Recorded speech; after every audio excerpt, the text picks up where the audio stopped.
नमस्कार दोस्तों, तो जीके के नए सेशन में आप सभी का स्वागत है। तो फ्रेंड्स, आज ये वीडियो आपके लिए बहुत महत्वपूर्ण है क्योंकि जीके एक ऐसा सब्जेक्ट है दोस्तों जो हर एग्ज़ाम को क्रैक करने में आता है। आपका जो नॉलेज लेवल है वो बहुत ज़्यादा इन्हांस होता है। तो इस वीडियो को लाइक करें, शेयर करें, सब्सक्राइब करें और हमारे पिछले वीडियो को बार बार देखते रहें, जिससे कि आपका नॉलेज लेवल बहुत इन्हांस करेगा। तो ज़्यादा बात ना करते हुए फ्रेंड्स, हम आज बात करेंगे कृषि की। कृषि, एग्रीकल्चर, सबको पता है दोस्तों आज की डेट में कृषि कितना महत्वपूर्ण हो गया है। तो सबसे पहला प्रश्न है जो बहुत इम्पोर्टेंट रहता है दोस्तों। जितने भी प्रश्न मैं आपको बताता हूँ ये किसी न किसी एग्ज़ाम में आपकी ज़रूर मदद करेंगे।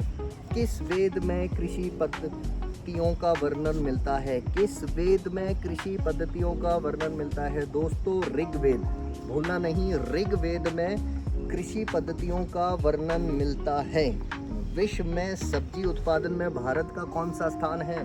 दोस्तों, सब्जियां हम डेली खाते हैं, हमारा कौन सा स्थान है ये आप सभी को पता होना चाहिए। तो विश्व में सब्जियों में भारत का दूसरा स्थान है। याद रखें दोस्तों, भारत का दूसरा स्थान है सब्जियां उत्पादन में, यानी कि सब्जियां सबसे ज़्यादा कहाँ पाई जाती हैं? सेकंड नंबर पे हिंदुस्तान में। तो दोस्तों, अगला, विश्व में पशुधन में भारत का कौन सा स्थान है? पशुधन में भारत का प्रथम स्थान है, ये आप सभी को पता होना चाहिए। भारत में सर्वाधिक उर्वरक उत्पादक राज्य कौन सा है? उर्वरक उत्पादक राज्य कौन सा है फ्रेंड्स? गुजरात। तो ये आप याद रखिए, गुजरात। भारत की सबसे लंबी सिंचाई नहर कौन सी है? फ्रेंड्स, आपको नदियों के बारे में पता होगा, लेकिन सिंचाई नहर, सबसे लंबी सिंचाई नहर कौन सी? वो है इंदिरा गांधी नहर। इंदिरा गांधी नहर। दोस्तों, आपने ये हर चीज़ याद रखनी है। तो एक बार हम दोबारा से रिपीट करते हैं कि किस वेद में कृषि पद्धतियों का वर्णन मिलता है? ऋग्वेद। सब्जी उत्पादन में भारत का कौन सा स्थान है? सेकंड है। प्रथम स्थान किसमें है? पशुधन में। उसके बाद है भारत में सर्वाधिक उर्वरक उत्पादक राज्य कौन सा है? गुजरात। और सबसे लंबी सिंचाई नहर कौन सी है? इंदिरा गांधी नहर। दोस्तों, ये आप सभी ने याद रखना है। ये ऐसे प्रश्न हैं जो आपकी मदद करेंगे, हेल्प करेंगे और आपको एग्ज़ाम करने में, क्रैक करने में सपोर्ट करेंगे। भारत में चीनी का सबसे ज़्यादा उत्पादन कहाँ होता है? फ्रेंड्स, चीनी चाय में इस्तेमाल होती है, हर जगह इस्तेमाल होती है। सबसे ज़्यादा जो इसका उत्पादन होता है वो होता है उत्तर प्रदेश में। उत्तर प्रदेश में दोस्तों चीनी का सर्वाधिक उत्पादन कहाँ? भारत में गेहूं का सर्वाधिक उत्पादन किस राज्य में होता है? तो फिर से बात करते हैं दोस्तों, ये फिर से उत्तर प्रदेश में है। तीसरा सवाल, भारत में सर्वाधिक कृषि उत्पादन किस राज्य में होता है? वो भी उत्तर प्रदेश में। तो आप देखिए, उत्तर प्रदेश से रिलेटेड 3 प्रश्न आ गए हैं। चीन का सर्वाधिक उत्पादन होता है गेहूं का, और कृषि सबसे ज़्यादा उत्तर प्रदेश में होती है।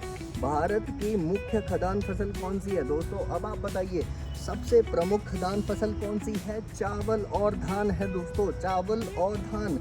भारत में धान चावल का सर्वाधिक उत्पादन किस राज्य में होता है?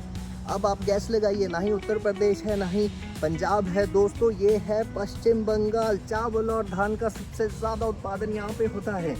भारत में गन्ना का सर्वाधिक उत्पादन कहाँ होता है? उत्तर प्रदेश में। उत्तर प्रदेश में सबसे ज़्यादा। तो फ्रेंड्स, उत्तर प्रदेश को लेके बहुत से प्रश्न आ रहे हैं। भारत में तिलहन का सर्वाधिक उत्पादन कहाँ होता है? दोस्तों, तिलहन कहाँ पाया जाता है? गुजरात में। तिलहन का सर्वाधिक उत्पादन होता है राजस्थान में। राजस्थान में। कपास सर्वाधिक उत्पादन कहाँ होता है फ्रेंड्स? गुजरात में।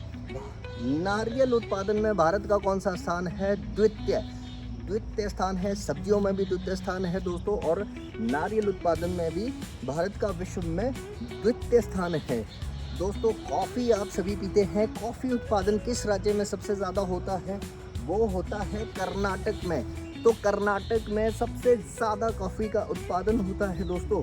अगली बात करते हैं, भारत में सर्वाधिक काजू किशमिश के बारे में आपने सुना होगा। तो काजू सबसे ज़्यादा जो उत्पादन होता है वो कौन सा राज्य है? वो है फ्रेंड्स महाराष्ट्र।